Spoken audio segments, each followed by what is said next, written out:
Coucou à tous, c'est Edola Cool. Bienvenue sur ma chaîne YouTube Edola Cool TV. Alors, je remercie, avant de commencer cette vidéo, je remercie tous ceux jusque-là qui ont tout fait pour s'abonner et tous ceux qui ont cliqué sur la cloche pour lire mes vidéos. En tout cas, merci. Continuez de faire passer mes vidéos à vos proches, vos collègues, vos amis, ainsi de suite. Alors, sur cette chaîne, je parle de business. Je parle de la diaspora africaine qui doit en fait retourner au pays, retourner en Afrique pour pouvoir bâtir, pour pouvoir soulever l'Afrique d'où elle est pour la rendre meilleure. Et aussi, je donne aussi des conseils à ceux qui sont aussi sur place pour en fait dire à nos frères et sœurs qui sont sur place que c'est au pays qui va avoir du bonheur. Parce qu'aujourd'hui en Afrique, il y a une classe moyenne qui s'installe. Alors on a besoin de se soulever, si j'ose dire, et de construire ensemble notre Afrique, notre mère patrie. Voilà. Et donc, j'ai déjà fait 3 volets sur le sujet du business plan pour ceux qui veulent faire un business plan. Et donc, dans ce 4e volet, qui sera sûrement la dernière, mais je vais voir, qui sera sûrement, enfin, le dernier volet, ou peut-être qu'il y aura un 5e volet, je n'en sais rien. Mais le business plan, c'est quand même, je peux dire que c'est un sujet qui est très, très vague. Même quand on prend un cours de business plan, sur le business plan, ça prend du temps, en fait, pour assimiler, pour en fait comprendre tous les points et tout et tout. Et donc, comme je vous ai dit, je vais me prêter aussi à vous donner des significations des termes que je suis en train d'employer depuis dans ce business plan. Donc, aujourd'hui, on va continuer. Je vous ai dit que j'allais vous dire un peu ce qu'il faut dans la rédaction du business plan. Et donc, on va continuer ça. Et ensuite, on va se demander si il n'y a que le business plan qui marche pour ceux qui entreprennent. Mais rappelez-vous que la dernière fois, dans un de mes volets, j'avais dit que le business plan était mieux pour ceux qui sont déjà dans le business. J'espère que je me fais comprendre. Je veux dire, je m'explique.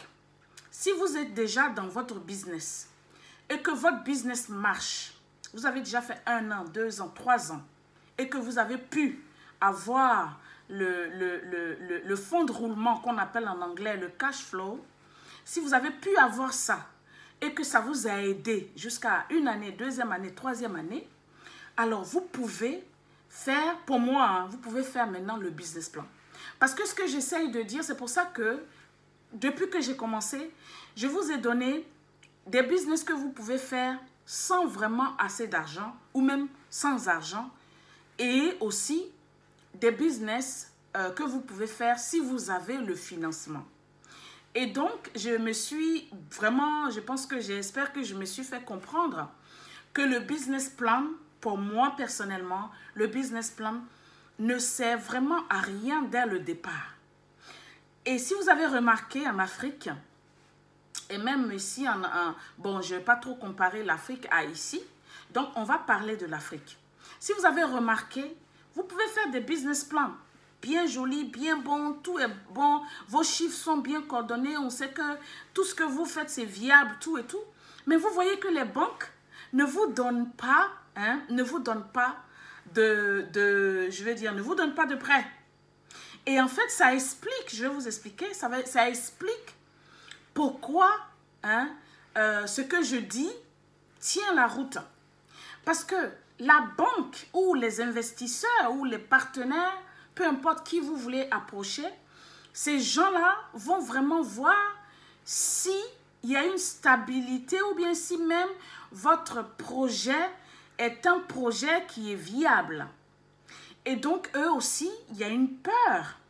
Et c'est pour ça que quand on va voir une banque, la banque, elle titine un peu et elle se dit que non, je ne peux pas donner de crédit. Et c'est pour ça que vous avez beaucoup de refus en fait.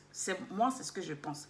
Parce que déjà en Afrique, je dirais, socio-politique, sur ce côté-là, les choses ne sont pas trop stables. Donc, du coup, la banque se dit quoi? Bon, on va prêter de l'argent à quelqu'un qui vient de commencer un business, qui n'a même pas de, je veux dire, qui n'a rien dans ce qu'il veut faire, qui n'a pas d'argent réellement, qui n'a pas de fonds, qui n'a pas de financement vraiment propre à lui-même ou à elle-même. Donc, du coup, la banque se dit que c'est en fait prendre un risque pour quelqu'un qui vient de commencer. Donc, quand la banque maintenant se dit, elle vous dit qu'elle ne veut pas vous donner de crédit, c'est en fait parce que ça fait longtemps que vous n'êtes pas sur le marché. Et donc, elle se dit, comme je viens de dire, elle se dit que elle va perdre le financement qu'elle va vous donner. Et c'est aussi pareil pour d'autres personnes qui viennent vers vous ou bien chez qui vous allez pour prendre un crédit, tout et tout. Ces gens-là, ils se disent que, par exemple, s'il y a un problème dans le pays, votre business peut être fermé du jour au lendemain. Et du coup, vous n'avez absolument, ces banques ou bien ces investisseurs n'ont absolument rien à mettre sous leurs dents. Parce qu'en fait, vous n'avez absolument rien dès le départ. C'est cette banque-là qui vous donne tout dès le départ. Et je pense que c'est pour ça qu'en Afrique, c'est assez difficile d'avoir des prêts. C'est comme ça mon interprétation. Maintenant, si vous avez d'autres interprétations, faites-le moi savoir. Mais moi, je pense que c'est pour ça en fait. Et donc, le conseil que je vous donne tout au long de ce business plan, c'est de vous dire que il faut déjà commencer. Et donc, je vais vous expliquer ce qu'il faut en fait quand vous voulez commencer bas et puis monter. Et au fur et à mesure que vous montez, quand vous savez que vous avez de l'argent que vous apportez dans votre compte bancaire, la banque maintenant peut se dire que, ok, cette personne-là a un business qui lui donne peut-être 2 millions par mois.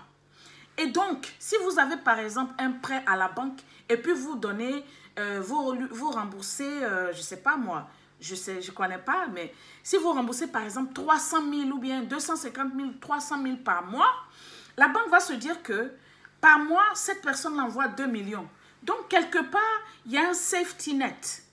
Vous comprenez? Il y a un filet là-bas où on peut dire que s'il y a un souci, on peut aller puiser notre investissement dans ce business-là. Donc, je vais vous expliquer tout ça. Pour l'instant, nous allons parler de mon introduction un peu plus longue aujourd'hui parce que j'aimerais vous faire comprendre des choses. Et donc, pour l'instant, je vais vous parler de comment, ce que vous allez mettre dans votre rédaction.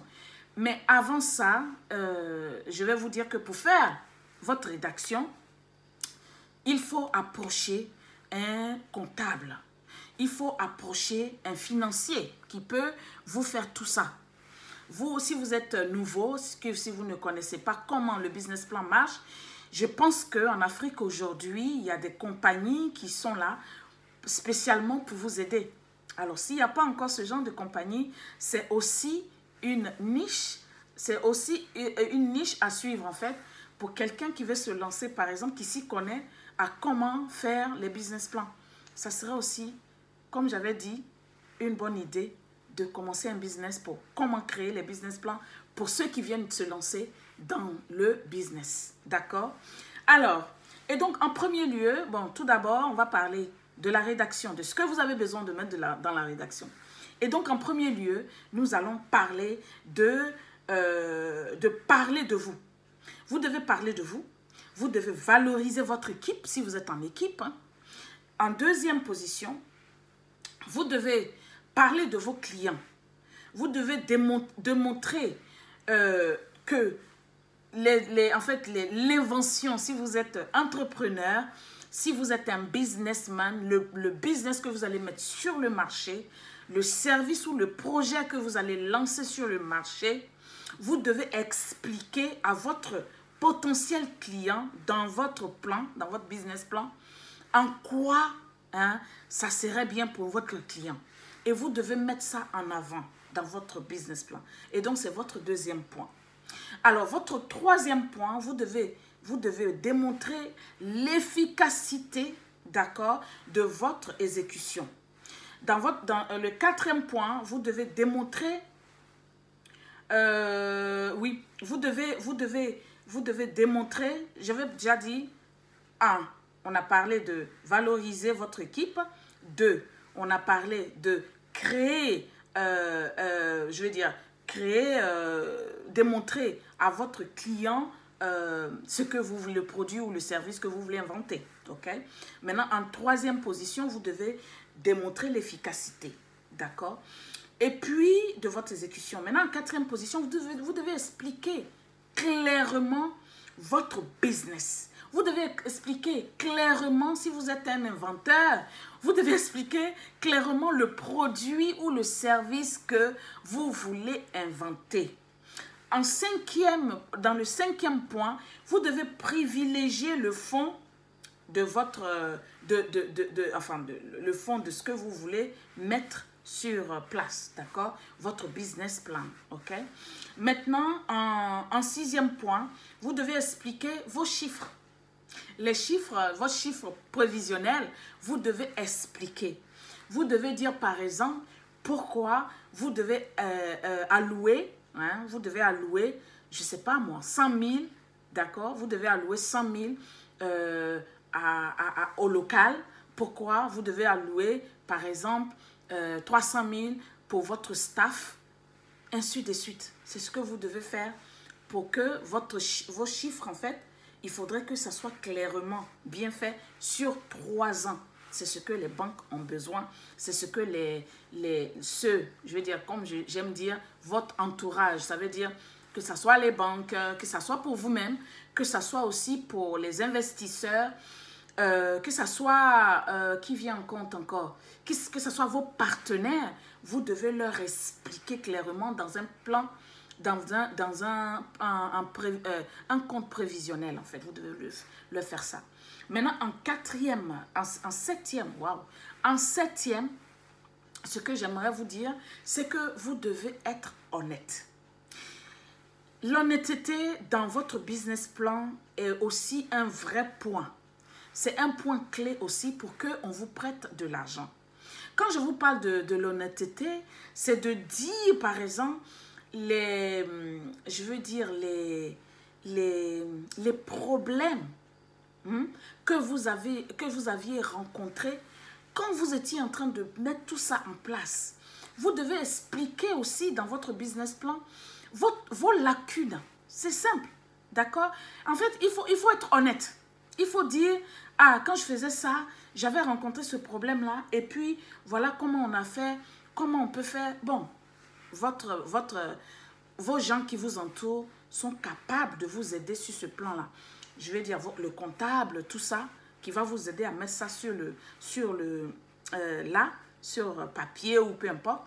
Ce comptable-là doit bien vous diriger, ou votre financier. OK? Et donc, en huitième point, vous devez faciliter la lecture. Il faudrait que la lecture de votre business plan soit une lecture fluide. Il faudrait que quand je prends par exemple votre business plan, il faudrait que je me sente obligée, par exemple, je me sente séduite à vouloir vous prêter, par exemple, de l'argent. Si je suis, par exemple, un fournisseur, il faudrait que je sois séduite à vouloir, en fait, séduit à vouloir, en fait, vous donner mes produits, enfin, ce que vous avez besoin pour fabriquer ou bien, peu importe, la marchandise. Donc, il faudrait que ça soit fluide. Et donc, un neuvième point, il faudrait que vous fassiez une bonne synthèse. Dans votre synthèse, il faudrait que tout soit bien, comme on dit en anglais, merge. Donc, il faudrait que tout soit bien concordé. D'accord? Parce que souvent, vous savez quoi? Souvent, les banquiers, ils reçoivent tellement de dossiers qu'ils se disent que, ah, ils feuillettent et ils vont directement sur votre synthèse. Parce qu'en fait, là-bas, ils peuvent se reconnaître, ils peuvent savoir de quoi vous parlez. Ils peuvent savoir, ah, il a dit ça, pourquoi, comment. Ils peuvent déjà savoir par rapport à votre synthèse. Ils peuvent commencer par là et ensuite commencer à feuilleter maintenant tout le business plan. Et donc, c'est très important. La synthèse, d'accord? Et puis, le 10e plan pour moi, il faut aussi adapter la lecture, en fait. Le plan de financement, hein? Se faire aider. Il faut vous faire aider par un comptable ou un financier. D'accord? Ensuite, vous devez aussi parler du marché sur lequel vous voulez entrer. Vous devez parler de vos concurrents. Je vais vous donner un exemple. Quand j'avais ouvert ma première crèche qui m'a été volée, comme je vous ai dit, j'ai eu beaucoup de péripéties, beaucoup de mésaventures, mais je tiens. Et donc, cette crèche, ce que j'avais fait, je l'ai bâtie de A à Z. Je vais dire, j'ai fait les sondages moi-même. J'ai fait en fait tout ce qui rentre dans un business plan. Même le business plan, je l'ai fait moi-même. Je vous le dis, j'ai fait tout ça moi-même. C'est un temps fou, hein, c'est vrai. Mais quand on commence et qu'on n'a pas l'argent, quand quelqu'un vous demande 1000 pounds, quand quelqu'un vous demande ceci en livres sterling, c'est trop. Donc moi-même, c'était encore frais dans ma tête. Donc moi-même, j'ai fait tout ça. Et j'ai fait mon étude de marché moi-même. Je n'ai pas envoyé une compagnie pour me faire des sondages. Moi-même, j'ai fait ça auprès des parents. J'ai fait ça auprès des amis. Je suis allée dans les coins où il y a les enfants. Je suis allée devant des écoles. J'ai fait tout ça. Donc, vous comprenez, vous devez parler de vos concurrents. Et donc, ce que j'ai fait sur ce plan pour la concurrence, je suis allée chez les concurrents, mes potentiels, parce que moi, j'allais me mettre sur le marché où eux, ils sont déjà là. Donc, moi, je suis allée chez eux, ceux qui ont les crèches. J'ai pris ma petite fille, mon sac à main, on est parti là-bas. On est parti se renseigner, prendre des fiches, lire pour être sûr que ce que moi, j'ai mis dans mon plan, tout est bon. Vous comprenez? S'ils ont des plans meilleurs, je les améliore. Si moi, je sais que ce que j'ai mis, c'est pas bon, j'efface et je reprends. Et donc, ce sont ces études-là que vous devez faire. OK? Donc, vous devez être sûr que vous avez étudié votre concurrent. Je suis allée, par exemple, chez les concurrents d'à côté. Je vous explique un petit point.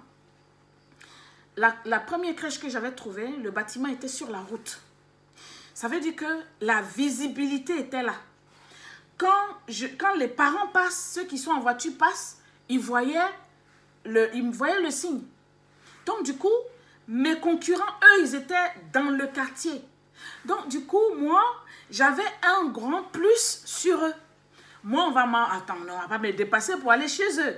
Donc, du coup, je vous dis que le coin était bien placé.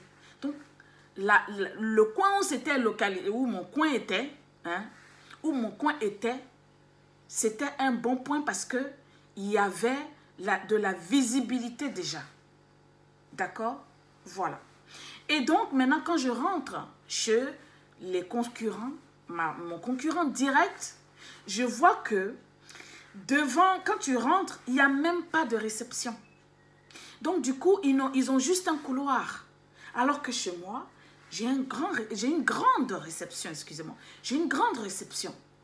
Chez moi, quand un parent vient, il y a un coin où j'ai ce qu'on appelle les building blocks, où on met les blocs là, des enfants, où ils construisent les maisons. Voilà.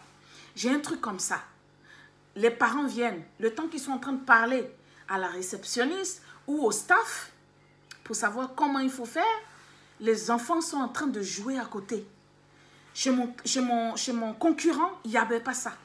Donc, en fait, il y a ces petits trucs-là qu'il faut étudier. Il faut savoir combien votre concurrent a d'à côté, combien ou bien de la ville, combien chacun charge pour un enfant?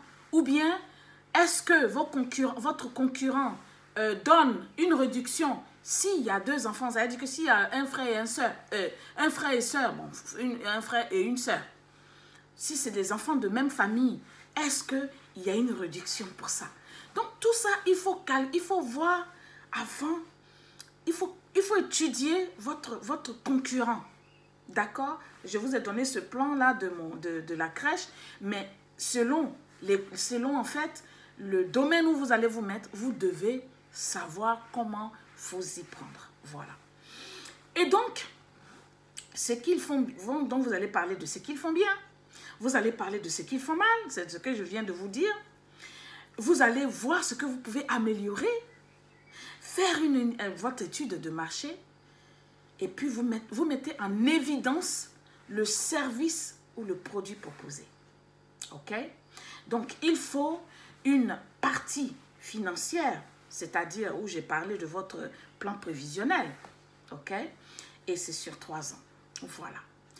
Et donc, vos chiffres doivent être bien, hein, ça doit bien concorder. Hein, voilà. Et vous devez expliquer pourquoi. Voilà. Et donc, ce que je peux vous dire aussi, avant d'aller dans les rendez-vous, quand une banque vous appelle, par exemple, parce qu'ils ont reçu votre business plan, il faudrait vous mettre bien, il faudrait être bien présentable.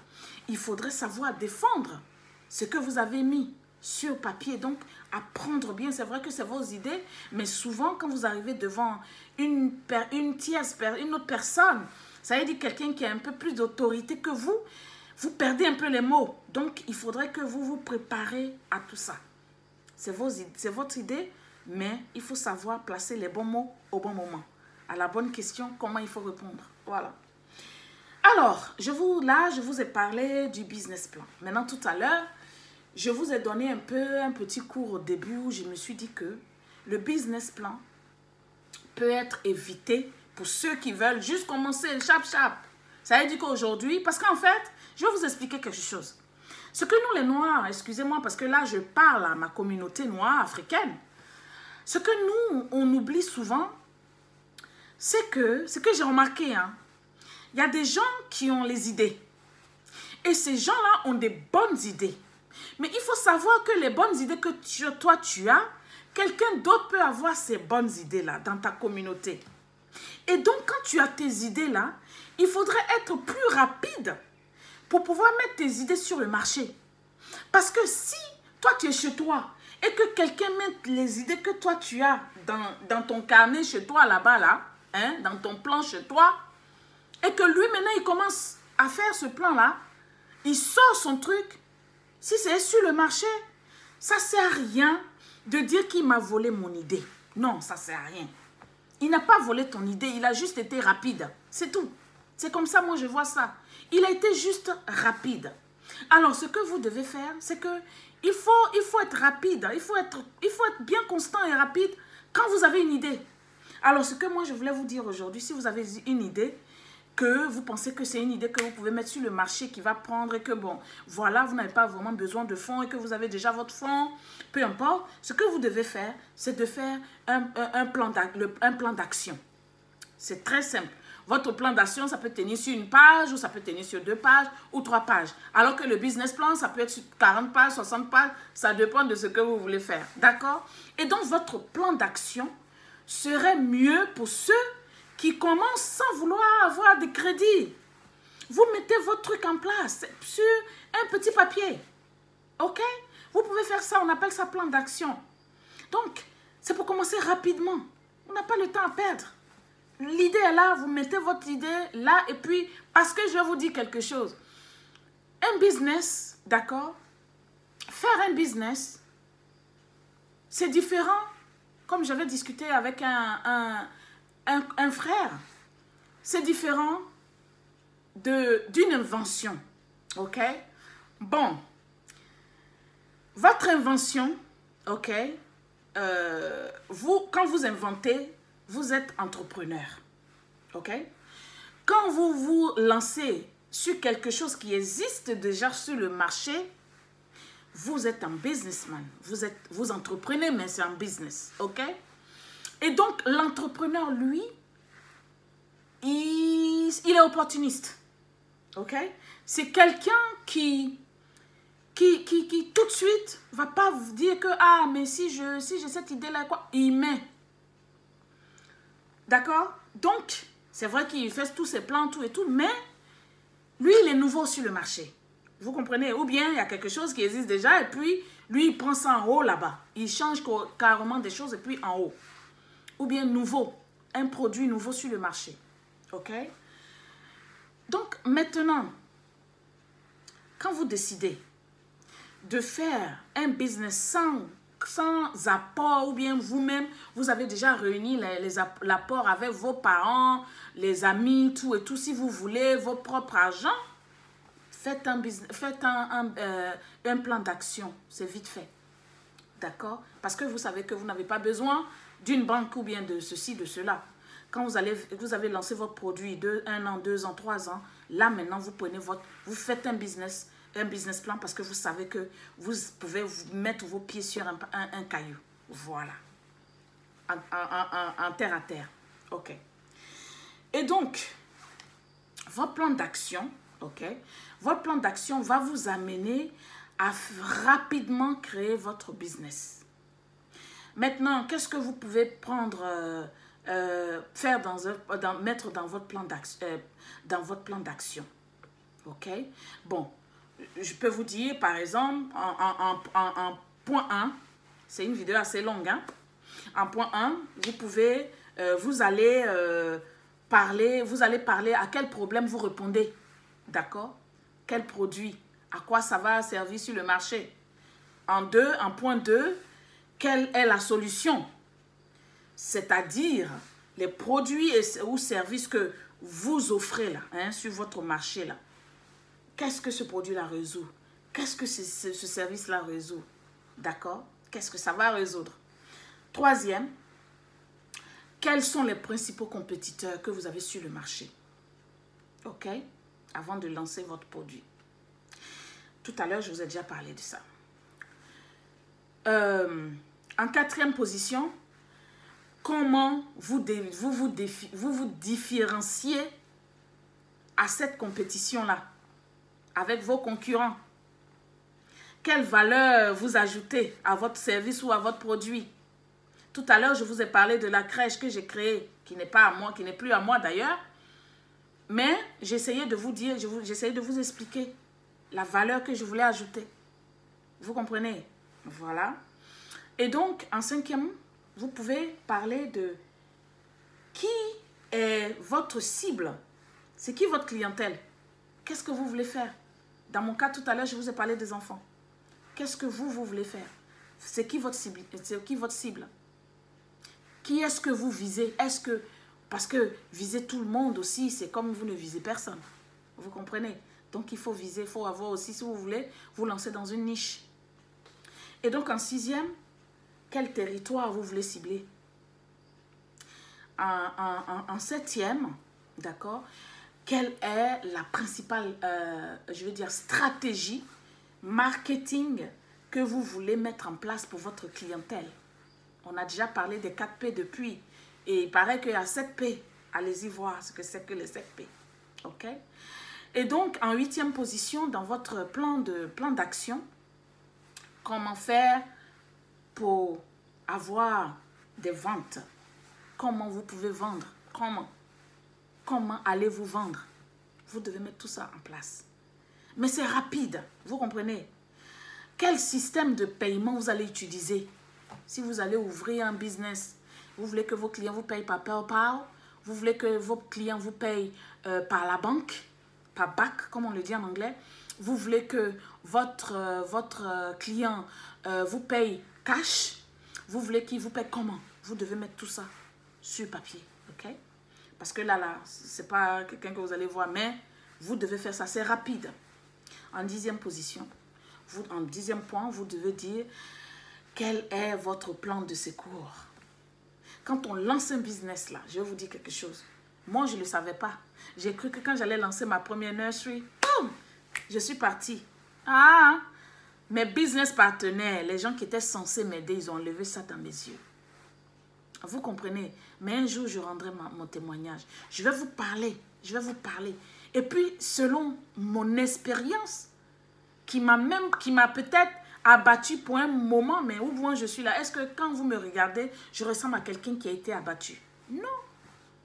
Parce que là, je m'en fous de quelque chose, j'avance seulement. Même s'il y a des échecs, j'apprends de ces échecs et puis je m'en vais. Aujourd'hui, quelqu'un ne peut pas me mentir. Parce que j'étais tellement naïve dans le passé que je faisais confiance avant. Je faisais confiance à tout le monde. Mais aujourd'hui, avec les échecs que j'ai eus, je ne fais plus confiance aux gens. Il y a des gens qui m'approchent pour que je sois business partners, pour que je sois en partnership avec eux. Mais je réfléchis 2 fois. Vous comprenez un peu? C'est des choses comme ça que quand on a des échecs, c'est à ça que c'est ce que ça nous... Je veux dire, c'est ce que ça nous fait. Ça vous rend plus fort quand vous avez des échecs. OK? Et donc, quand vous lancez un business, vous devez savoir que ça peut ne pas marcher.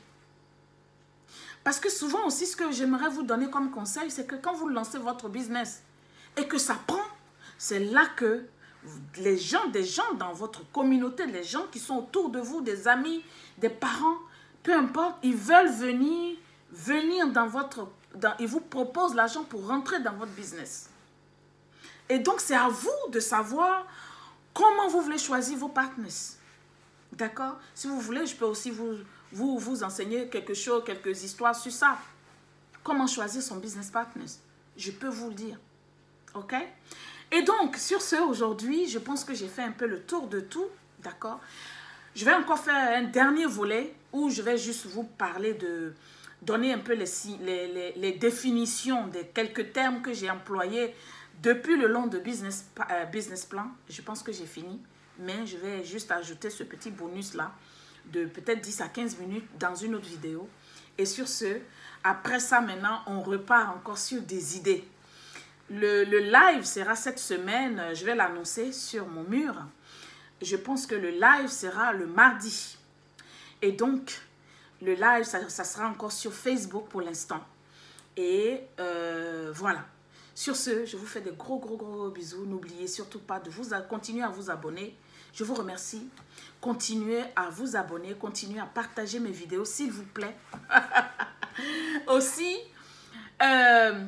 likez ma page, likez la vidéo. Laissez-moi un message. C'est important de me laisser un message.